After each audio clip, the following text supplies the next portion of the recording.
अंदाज Scindia and special में इसी में बात करेंगे और समझेंगे कि सिंधिया का अंदाज कितना बदला है। 20 मार्च 2020 का वो दिन याद आ रहा होगा आपको। ये वही दिन था जब तत्कालीन कमलनाथ सरकार गिरी थी, जिसके बाद 23 मार्च को सीएम के तौर पर शिवराज सिंह ने शपथ ली थी। और इस सरकार गिरने के पीछे और गिराने के पीछे किसी का हाथ था तो वो महाराज का था। महाराज सिंधिया सिर्फ इसलिए नाराज हो गए थे कि उनसे कमलनाथ ने कहा था कि ज्यादा मत करिए, सड़क पर ला दूंगा। तो उन्होंने खुद आगे बढ़े और ये याद दिलाया कमलनाथ जी को कि आप नहीं, लोग तो मेरे साथ हैं, मेरे पीछे चलते हैं और मेरे साथ चलते हैं। और आखिरकार सरकार को ही सड़क पर ला दिया। लेकिन अब सिंधिया बदले हैं। इस साल भर की तस्वीरों को यदि हम देखें तो कई ऐसी तस्वीरें हमारे सामने आई है जब सिंधिया बदले बदले से नजर आ रहे हैं। सब कुछ बदल गया सिंधिया जी का। सिंधिया की वो रफ्तार, सिंधिया का वो बात करना, सिंधिया का वो तरीका, सलीका, सब कुछ बदला है। क्योंकि पहले ऐसा कहा जाता कि उनके ऊपर एक महाराज की छवि थी, लेकिन अब वो एक आम जनता से जुड़े हुए व्यक्ति है, जनता के दर्द को समझ रहे हैं, जनता की बातों को समझ रहे हैं और एक कार्यकर्ता के बतौर काम कर रहे हैं। किसी पद पर रहना और कार्यकर्ता बनकर काम करना दोनों ही अलग चीज है। लेकिन जब जनता के बीच में होते हैं तो कहीं कुछ हो जाए तो फिर दर्द बांटने में भी देरी नहीं करते। आज की ये तस्वीर आप देखिएगा, ये तस्वीरें उसी तरह की है जिसमें जब वो पहुंच रहे थे तो उस दौरान एक हल्का सा दुर्घटना हुई और उसके बाद एक कांस्टेबल को चोट आ गई, वो उतर गए नीचे। और दूसरी तस्वीर ये है जिस तस्वीर में वो शिवराज जी के साथ नजर आ रहे हैं। शिवराज और महाराज साथ साथ पौधे लगाए हैं। तो क्या शिवराज बदल गए हैं या शिवराज के साथ महाराज बदल गए हैं या शिवराज और महाराज के साथ अंदाजे सिंधिया बदल गया है? हम इसी पर बात करेंगे। लेकिन सिंधिया ने आज क्या कहा एक साल पूरे होने पर, सुनिएगा। आज का दिन बड़ा महत्वपूर्ण दिन रहा है मध्य प्रदेश में। 20 तारीख, जहां झूठी कमलनाथ जी की सरकार आज के दिन गई थी और सत्य की सरकार शिवराज सिंह जी की आई थी। आज का दिन बड़ा महत्वपूर्ण दिन रहा है मध्य प्रदेश में। 20 तारीख, जहां झूठी कमलनाथ जी की सरकार आज के दिन गई थी और सत्य की सरकार शिवराज सिंह जी की आई थी। हम लोगों की बहुत ही भव्य एक कार्यक्रम हुआ, जहां भारतीय जनता पार्टी की सरकार का 1 साल पूर्ण हुआ है और उस पर एक कार्यक्रम हमारा हुआ है जहां हम लोगों की उपलब्धियां और जो भ्रष्टाचार की सरकार और नाकाम सरकार को उखाड़ फेंका है, जनहित की सोच विचारधारा के साथ, न्याय की सोच विचारधारा के साथ, उस परिप्रेक्ष्य पे बहुत भव्य कार्यक्रम हुआ। और आगे की रणनीति भी हम लोग ने तय की है कि जनता के लिए समर्पित अनेक विकास प्रगति की योजनाएं, अनेक गरीब कल्याण की योजनाएं, इसका भी हम लोग शुरुआत अगले 2 हफ्ते में हम लोग करेंगे। खाका तैयार नहीं किया है, बहुत सारा कार्य हमारा समाप्त भी हो गया है और नई योजनाओं की शुरुआत भी हो रही है। ये सिलसिला विकास की एक जारी सिलसिला है। विकास का पहिया कभी थमता नहीं है। हमने अगर बहुत सारा काम इस एक कोरोना के वर्ष में किया हो, अभी बहुत सारा काम करना भी बाकी है और उसी सोच के साथ मुख्यमंत्री शिवराज सिंह जी और हम सब संकल्पित होकर प्रदेश के लिए समर्पित हैं। जिस कांग्रेस ने 15 महीने लोकतंत्र का सम्मान नहीं किया, भ्रष्टाचार की बलि चढ़ा दी, वल्लभ भवन को माफिया का अड्डा बना दिया, आज वो लोकतंत्र का सम्मान करेगी? सचमुच में बहुत खास दिन है। प्रदेश को तबाह और बर्बाद करने वाली और भ्रष्टाचार के नित्य नए रिकॉर्ड स्थापित करने वाली कमलनाथ सरकार को आज अपदस्थ किया गया था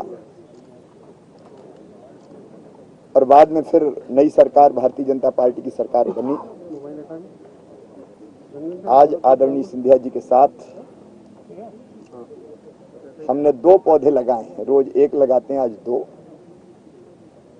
एक पौधा है विकास का, मध्य प्रदेश की जनता के कल्याण का, आत्मनिर्भर मध्य प्रदेश बनाने का, और दूसरा पौधा हमारे श्रद्धेय कर्पूर चंद कुलिस जी जिन्होंने 7 मार्च 1956 को राजस्थान पत्रिका की नींव रखी थी, न केवल वो पत्रकार थे बल्कि चिंतक, लेखक, कवि, समाज से भी बहुमुखी प्रतिभा के धनी थे। चलिए, तो अंदाज सिंधिया पर हम बात कर रहे हैं और दोनों ही नेता, चाहे हम शिवराज जी की बात करें या महाराज की बात करें, लेकिन महाराज जब शब्द आता है तो कुछ अलग लोगों के मन में बात आया करती थी। साल भर में सब कुछ बदल गया। शिवराज भारतीय जनता पार्टी की कार्यकर्ता है और साथ में महाराज भी उसी तरह कार्यकर्ता बनकर काम कर रहे हैं। महाराज ने कहा भी, शिवराज के साथ साथ ज्योतिरादित्य सिंधिया जी ने कहा कि हम एक रोडमैप लेकर चल रहे हैं, विकास की रफ्तार और कितनी तेज, कैसे तेज की जाए, इस पर काम कर रहे हैं। आज एक रणनीति भी तैयार हुई है। लेकिन शिवराज और महाराज जो साथ साथ दिखाई दे रहे हैं, ये भी सिंधिया का बदला हुआ अंदाज है और इसीलिए हम कह रहे हैं अंदाज है सिंधिया। चलिए, मेरे साथ 3 मेहमान जुड़ रहे हैं। मिनेंद्र डागा है, भारतीय जनता पार्टी के नेता। मिनेंद्र जी, स्वागत है आपका। पंकज शर्मा है, प्रवक्ता मध्य प्रदेश कांग्रेस के। पंकज जी, आपका भी स्वागत है और स्टूडियो में मौजूद रहेंगे Sunil Srivastava, editor in chief. आपका भी स्वागत है सुनील जी। सबसे पहले मिनेंद्र डागा जी, आप तो लंबे समय से सिंधिया जी से जुड़े रहे हैं। हम देख रहे हैं कि साल भर में आज हो गया है जब सरकार अपदस्थ हुई थी, उसके बाद सिंधिया जी को बहुत कुछ बदलते देखा। पहला बदलाव तो वही था कि वो लगातार कांग्रेस में रहे और उसके बाद जो स्थितियां बनी, सरकार को गिरा दिया, फिर सरकार बना दी। अब कार्यकर्ता बनकर काम कर रहे हैं लगातार। जी, निश्चित रूप से मनोज जी, सबसे पहले तो आज 1 साल हुआ है शिवराज सिंह जी की सरकार को। मैं उसके लिए उन्हें बधाई भी देता हूं, शुभकामनाएं भी देता हूं कि विषम परिस्थितियों में उन्होंने भारतीय जनता पार्टी की सरकार का दामन थामा और विषम परिस्थितियों को बहुत अपने कार्यों के द्वारा उन्होंने इस कोरोना काल को भी लड़कर जीतने का लगभग प्रयास किया और अच्छा काम उन्होंने किया। उन्हें मैं बधाई देता हूं। साथ ही आपने कहा कि माननीय सिंधिया जी आज बहुत डाउन टू अर्थ है, तो मैं आपको ये बताना चाहता हूं, आदरणीय सिंधिया जी की लोकप्रियता हमेशा से इसी कारण रही है कि वो हमेशा जनता के बीच में, आप उनके पुराने वीडियोस देखें उठाकर तो आपको पता लगेगा कि सिंधिया जी हमेशा से उनकी कार्यशैली यही रही है। ये बात अलग है कि अब चूंकि वो भारतीय जनता पार्टी में आ गए तो उस नजरिए से आप भी और आप लोग भी और हम लोग भी सारे लोग देख रहे होंगे, लेकिन सिंधिया जी ने हमेशा इसी शैली में और इसी कार्यशैली में सिंधिया परिवार ने काम किया है और ज्योतिरादित्य सिंधिया जी भी उसी शैली में काम कर रहे हैं।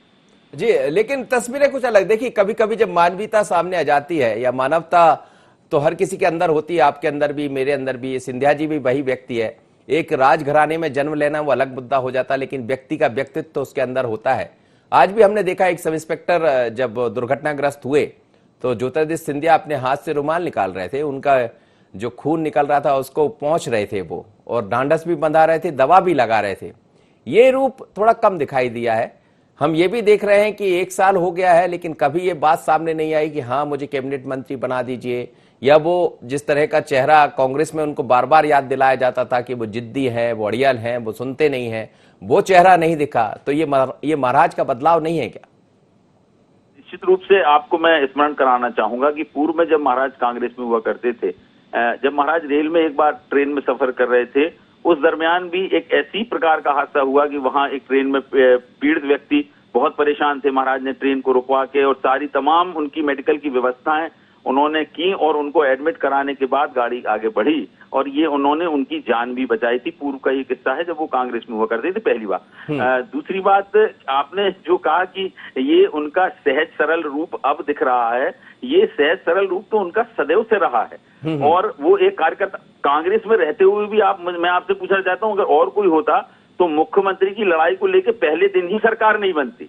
उन्होंने कमलनाथ जी को समर्थन दिया, लेकिन कुछ तथाकथित नेताओं ने कांग्रेस के, दिग्विजय सिंह जी जैसे नेताओं ने कांग्रेस के, उनको अपने पुत्र मोह के कारण सिंधिया जी को हाशिए पे लाने का प्रयास किया, जनता से किए गए वादों से मुकरने का काम किया। जब इन सब चीजों को सिंधिया जी अपनी उपेक्षा तो बर्दाश्त करते रहे, लेकिन प्रदेश में जो वचन हमने दिया था उन वचनों की जब उपेक्षा हुई तो वो याद दिलाने का जब प्रयास किया, जैसा आपने अपने शुरू में कहा कि जब याद दिलाने का प्रयास किया तो उन्हें छिड़का गया और कहा गया कि आप रोड पे आना चाहते हैं तो आ जाइए। तो निश्चित रूप से ये उसकी परिणति थी कि आज भारतीय जनता पार्टी की सफलतम सरकार 1 साल से मध्य प्रदेश में काम कर रही। जी जी, चलिए मैं लौट रहा हूं अब तक। पंकज शर्मा जी, 1 साल हो गया आपकी सरकार को अपदस्थ हुए, आप कह रहे हैं कि लोकतंत्र का गला घोंट दिया गया, लेकिन आज हम देख रहे हैं, खुशियां मना रहे हैं, भारतीय जनता पार्टी की सरकार, शिवराज महाराज साथ साथ नजर आ रहे हैं और महाराज का एक साल में अंदाजे सिंधिया जिसे कहा जाए वो भी बदल गया। देखिए, पहले तो मैं मेरे साथी प्रवक्ता की जो कथनी थी उसको थोड़ा सा दुरुस्त करना चाहूंगा। उन्होंने एक वाक्य का बड़ा ही सही उपयोग किया कि विषम परिस्थितियों में सरकार का हाथ थामा शिवराज सिंह जी ने सरकार बनाई और उन्होंने उस स्थिति में मध्य प्रदेश के अंदर कोरोना के अंतर्गत लोगों को स्वास्थ्य लाभ पहुंचा करके प्रदेश को बाहर निकाला। तो मैंने इनके ज्ञान में बात डाल देना चाहूंगा कि कमलनाथ जी ने कोरोना का कार्यकाल प्रारंभ होने से पहले ही सारी तैयारियां कर ली थी और उस समय जब पूरा प्रदेश विषम परिस्थितियों में जा रहा था तब इन्होंने सत्ता की लोलुपता में आकर के सरकार गिराई और उसका प्रतिफल यह रहा कि शुरू के 90 दिन या ये कहा जाए कि 45 से 60 दिन के बीच में तो ये अपने मंत्रियों का मनोनयन ही नहीं कर पाए। अंततः जब मीडिया के द्वारा और प्रवक्ताओं के द्वारा और नेताओं के द्वारा और जनता के द्वारा हाहाकार किया गया तो इन्होंने गुटबाजी को सेट करते हुए सिंगल बैठक नहीं हुई थी पंकज शर्मा जी, 5 मंत्रियों का कोरोना को लेकर एक सिंगल बैठक नहीं हुई थी, ये ऑन रिकॉर्ड है। 5 मंत्रियों का इन्होंने चयन किया और वो 5 मंत्रियों को इन्होंने लेकर के पूरे कोरोना कार्यकाल में पूरी तरह से सरकार विफल रूप से चलाई। आप स्वयं जानते हैं कि इंदौर के मेडिकल अस्पतालों में क्या हालत रही, कई जगह पर आप स्वयं जानते हैं उज्जैन का आरडी गार्डी अस्पताल कितना फेमस रहा, कई जगह ये निशब्द रहे, बोलते नहीं बना इनसे। रतलाम के अंदर क्या स्थिति रही, मेडिकल कॉलेज के अंदर क्या स्थिति रही, भोपाल में नहीं, लेकिन ये भी तो बताइए कि सिंधिया का अंदाज बदला है या नहीं बदला। बहुत अच्छी बात। अब मैं सिंधिया जी के ऊपर भी बात कर ही लूं तो ये रही बात सिंधिया जी के अंदाज बदलने ना बदलने की, तो ये जो सत्ता में आए थे, इन्होंने सरकार गिराई थी तो इन्होंने पूरी ताकत से कहा था कि मैं शिक्षा कर्मियों के साथ हूं और उनके साथ जो अन्याय हुआ है उसकी लड़ाई में सड़क पे लड़ूंगा। ये स्वयं आप भी जानते होंगे मनोज जी, इन्होंने कमलनाथ जी से कहा था कि मैं इनकी लड़ाई के लिए सड़क पे उतर जाऊंगा। वो बेचारे शिक्षाकर्मी आज भी सड़क पे ही हैं और वो आज भी उसी तरीके की लड़ाई लड़ रहे हैं, पर इन्होंने उन 365 दिनों में एक बार भी इनके लिए आवाज नहीं उठाई क्योंकि इनके मन में दर्द उनका नहीं था, सिर्फ उनका कंधा इस्तेमाल किया जा रहा था। सत्ता की लोलुपता और सत्ता की भूख थी इनके अंदर, जिसके कारण इन्होंने सत्ता को गिराया।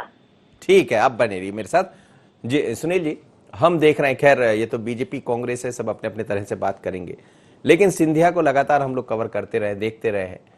गुना भी हम गए हैं, उनकी गाड़ी में भी देखे। ये बात सच है कि वो एक पहले ऐसे कोई नेता है जो कभी कितनी भी गर्मी रहे लेकिन एसी में गाड़ी में नहीं बैठते वो, और जहां लोग मिलते वहां मिलते हैं भी है, मुलाकात भी करते हैं, पर बदल तो गए हैं सिंधिया और इसीलिए हमें कहना पड़ रहा है कि अंदाजे सिंधिया बदला बदला सा है। हाँ बिल्कुल मनोज जी, क्योंकि पार्टी बदल गया, विचारधारा बदल गई और क्योंकि अब जो चेहरे थे कांग्रेस की तरफ से बड़े चेहरे थे सिंधिया जी, अब वो भी बदल गया है, तो स्वाभाविक है कि सिंधिया जी का अंदाज भी बदलेगा। कांग्रेस की अगर बात करें मनोज जी, आप और हमने कई बार उनको देखा है, नजदीक से देखा है, कवर किया है।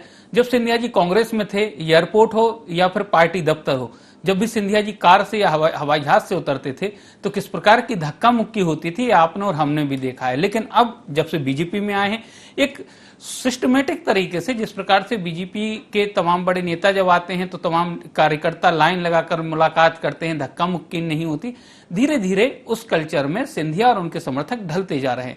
रही बात दूसरी, सिंधिया को जिस प्रकार से कांग्रेस में एक तरीके से, जैसा आपने कहा, प्रोजेक्ट किया जाता था कि एक जिद्दी नेता के तौर पर, तो इस एक साल में बीजेपी में इस प्रकार की कोई भी उनका हट नजर नहीं आए जिसको लेकर सिंधिया कहीं पार्टी स्तर पर या फिर किसी नेता से अकड़े हों या फिर किसी बात को लेकर मनमुटाव हुआ हो। सिंधिया बखूबी उन्होंने, ठीक है, राहुल गांधी और प्रियंका गांधी के साथ जिस प्रकार से सिंधिया लगातार काम कर रहे थे, उसको, उस अंदाज को उन्होंने पूरी तरीके से बदला है। सिंधिया जिस संघ की मुखालफत करते थे या संघ को लेकर कई बार सवाल भी उठाते थे, भाजपा ज्वाइन करने के साथ ही, चाहे हम भोपाल के संविधा संघ कार्यालय संविधा की बात करें या फिर नागपुर स्थित संघ मुख्यालय की बात करें, सिंधिया वहां गए, वहां पर कार्यकर्ता स्वयंसेवकों से मुलाकात की, संघ के पदाधिकारियों से मुलाकात की और संघ की कार्यशैली भी जानी।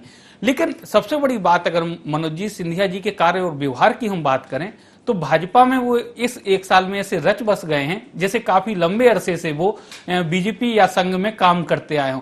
तो ये अंदाज तो सिंधिया का बदला है, क्योंकि कई बार हम देखते हैं कि जिस प्रकार से सिंधिया जी को भी धक्का मुक्की पसंद थी, जिस प्रकार से कांग्रेस में उनके नेता भी कहा करते थे, कार्यकर्ता भी कहते थे जब तक धक्का मुक्की ना हो सिंधिया जी को मजा नहीं आता, लेकिन अब वो पूरी तरीके से उनमें बदलाव आया है और एक तरीके से अगर हम बात करें तो जो कार्य व्यवहार या संस्कृति जो पार्टी की होती है उसमें सिंधिया जी ने पूरी तरीके से एक बड़े स्तर पर बदलाव किया है अपने आप में। बिल्कुल बदलाव किया, और हमें लग रहा है कि वो समझ भी रहे हैं कि यदि आगे कदम बढ़ाना है भारतीय जनता पार्टी के भीतर तो फिर इसी अंदाज में चलना होगा। महेंद्र डागा जी, क्या कुछ सवाल थे कांग्रेस के, उसका जवाब तो आप दीजिएगा, लेकिन कहीं तो कुछ बदलाव दिख ही रहा होगा। हम लोग को दिख रहा है, आपको क्यों नहीं दिख रहा है?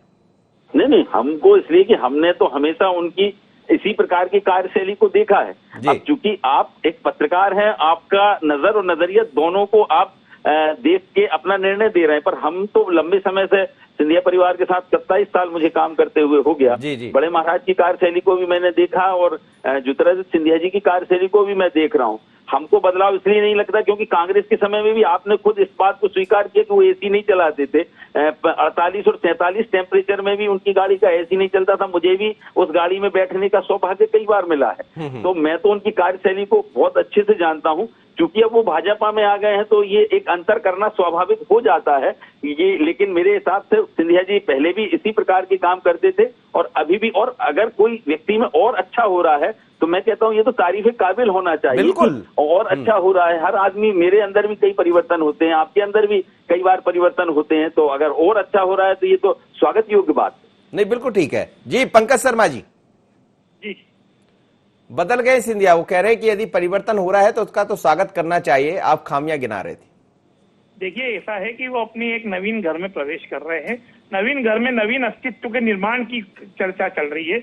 नवीन अस्तित्व का निर्माण तब होगा जब वो नवीन रूप में आकर के और लोगों का दिल जीतने का प्रयास करेंगे। मूलतः भारतीय जनता पार्टी के कार्यकर्ताओं में और कांग्रेस के कार्यकर्ताओं में बहुत अंतर होता है और उस अंतर को देखते हुए सिंधिया जी जिस तरीके का कार्य कर रहे हैं वो लोगों को जोड़ रहे हैं, टीम जोड़ रही है। जबकि यहाँ पर कांग्रेस के अंदर कार्यकर्ता उन्हें विरासत में मिले थे।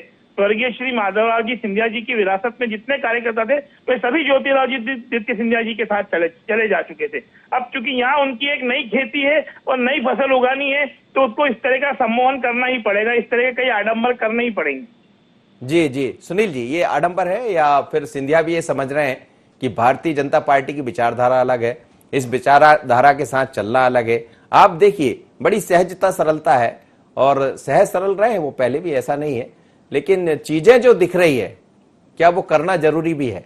देखिए मनोज जी, वक्त है बदलाव के नारे के साथ शुरू हुआ था 2018 का चुनाव और सिंधिया जी जब बदले तो सरकारें बदल गईं। अब अगर हम बात करें जिस प्रकार से विरासत की बात हो रही है तो भले ही वहां पर माधवराव सिंधिया जी की जो विरासत में कार्यकर्ता या सहयोगी सिंधिया जी को मिले थे, ज्योतिरादित्य सिंधिया को, तो उन्होंने भी लगातार इस बात को स्वीकार किया है। शिवराज जी से लेकर बीजेपी के तमाम नेताओं ने स्वीकार किया है कि जो बीजेपी आज है वो उनकी दादी के कारण है। उस स्थान पर उनकी बुआओं ने भी यहाँ पर काम किया है। तो सिंधिया को ऐसा नहीं है कि वो किसी नए घर में गए हों, जैसा कि बीजेपी कहती आई है कि सिंधिया बीजेपी के लिए कोई नए नहीं है। चाहे जनसंघ की बात करें, चाहे हम आरएसएस की बात करें या फिर बीजेपी की बात करें, उनकी दादी के ही अथक परिश्रम और धन की वजह से बीजेपी इस मुकाम पर है। तो सिंधिया जी के लिए दोनों ही जगह विरासत में कार्यकर्ता दोनों ही पार्टियों में मिले हैं। लेकिन अब जहां तक बात उनके बदलाव को लेकर हो रही है, किस प्रकार से व्यक्ति विचार या फिर बदलाव हो रहा है, कांग्रेस में मनोज जी हम देखते थे कि ट्रेनिंग प्रोग्राम नहीं होते, सिर्फ संबोधन होते थे या फिर मंचीय कार्यक्रम होते थे। लेकिन जब बीजेपी में ट्रेनिंग कैंप चले तो सिंधिया जी खुद एक प्रशिक्षु कार्यकर्ता की तरह ही यहाँ पर एक बुक लेकर, नोटबुक लेकर बैठे और उस पॉइंटों को नोट किया। जब प्रदेश प्रभारी बीजेपी संबोधन दे रहे थे उस दौरान भी उन्होंने नोट किए पॉइंट, और भी जो मैंने भी देखा अभी हाल में जो प्रशिक्षण हुआ उसमें जी, तो उसमें नोट किया। तो ये एक शैली है जो एक संदेश देती है जनता में भी और कार्यकर्ताओं में भी कि उनका अंदाज भी बदल रहा है, उनका व्यक्तित्व भी बदल रहा है नए लोगों से जोड़ने। और यही एक तरीका होता है मनोज जी नए लोगों को बताने का कि जिस वो पार्टी में थे, एक संदेश देने का कि जिस पार्टी में थे उसमें कई कमियां थी। इस प्रकार के उन्होंने भी कहा था सिंधिया जी ने कि उसमें ट्रेनिंग प्रोग्राम नहीं होते थे, कार्यकर्ताओं को सिर्फ कार्यकर्ता की तरह उपयोग किया जाता। लेकिन यहां पर कार्यकर्ताओं को कैसे प्रदेश का निर्माण करना है, कैसे विकास कार्यों में अपनी सहभागिता निभानी है, ये तमाम चीजें सिखाई जाती हैं। तो सिंधिया जी अब धीरे धीरे अपने आप को बदल रहे हैं, अपने कार्यकर्ताओं को भी बदल रहे हैं और उनको समझा रहे हैं कि अगर पार्टी में, किसी भी पार्टी में लंबा चलना है तो उसमें रच बस जाएं, वो बेहतर है। जैसा कि उन्होंने कांग्रेस के साथ किया, लंबे अरसे तक कांग्रेस के साथ जिस प्रकार से उसकी रीति नीति में रच बस कर आगे बढ़ते रहे। अब सिंधिया जी का प्रयास है कि संघ और बीजेपी में उसी गति के साथ रच बस जाएं और कार्यकर्ताओं के साथ आगे बढ़ें। जी मिनेन जी, बात यह भी है कि आप लोग भी सब भारतीय जनता पार्टी में हैं। कांग्रेस की कार्यशैली बहुत अलग थी, भारतीय जनता पार्टी कैडरबेस पार्टी कही जाती है और शायद इसीलिए सिंधिया जी हमें भी बदले बदले से दिख रहे हैं। हो सकता है कि आप खुद ये महसूस जरूर कर रहे होंगे कि हाँ, बीजेपी और कांग्रेस अलग है, और सिंधिया जी ये भी समझ रहे होंगे कि यदि मैं बदलूंगा तो मेरे कार्यकर्ता बदलेंगे। देखिए, ऐसा है मनोज जी कि निश्चित रूप से जब हम नई जगह पे हम जाते हैं तो वहां के हिसाब से हमको अपने आप को ढालना पड़ता है। ये एक स्वाभाविक सी क्रिया की प्रतिक्रिया है परिवेश पर। यहाँ पे एक बहुत अच्छी बात है कि यहाँ एक कार्यकर्ता को वो सम्मान मिलता है अगर उसके अंदर योग्यता है तो उस योग्यता को पहचाना जाता है। कांग्रेस में योग्यता को नहीं पहचाना जाता, कांग्रेस में ये किस व्यक्ति का आदमी उसको पहचाना जाता है। तो ये एक बहुत बड़ा अंतर है कार्यशैली में कांग्रेस की और भारतीय जनता पार्टी की। और अगर भारतीय जनता पार्टी से कुछ और अच्छा हमको सीखने को मिल रहा है तो उसमें गुरेज या परहेज मैं नहीं समझता होना चाहिए। और कांग्रेस के पेट में दर्द होने का प्रश्न सिंधिया जी के मान सम्मान और स्वाभिमान की चिंता कांग्रेस के लोगों को अब नहीं करना चाहिए। जो बार बार वो क्या है कि उनके सपने में भी कांग्रेस के हमारे मित्रों को जो रहे हम साथ में रहे उनको सिंधिया जी सपने में नजर आते हैं। ये सपन देख के बंद करके अपनी पार्टी को वो कैसे मजबूत कर सकते हैं, क्या हम अच्छा कर सकते हैं, अगर इस ओर ध्यान दें। पंकज जी को मेरी सलाह है, व्यक्तिगत मित्र सलाह है उनसे, मैं उनके साथ काम किया है मैंने प्रवक्ता के रूप में, तो मेरा ये निवेदन है कि वो अपनी पार्टी की तरफ देखें। सिंधिया जी के बारे में हम कैसे काम हमको करना है। चलिए सर, समय इजाजत नहीं दे रहा। पंकज जी माफी चाहूंगा, मैं आपकी प्रतिक्रिया नहीं ले पाऊंगा क्योंकि लंबी चर्चा हो गई, लेकिन ये सच है कि सिंधिया का अंदाज बदला है और इस बदले हुए अंदाज में सिंधिया अपनी एक अलग रफ्तार में आगे बढ़ रहे हैं और वो समझ रहे हैं कि भारतीय जनता पार्टी की रीति नीति के साथ। लेकिन हमें यह भी याद रखना चाहिए कि सिंधिया का यदि डीएनए देखते हैं तो भारतीय जनता पार्टी संघ से रहा, क्योंकि राजमाता सिंधिया दादी रही है और इसीलिए सिंधिया बखूबी इस पार्टी में ढल जाना चाहते हैं। लेकिन बड़े चैलेंज होते हैं, बड़ी चुनौतियां होती है, बड़े धैर्य और संयम की जरूरत होती है और इसीलिए बदले हुए अंदाज में हमें कहना पड़ता है अंदाजे सिंधिया। इतना ही मुझे दीजिए इजाजत, बने रहिए IN 10 पर।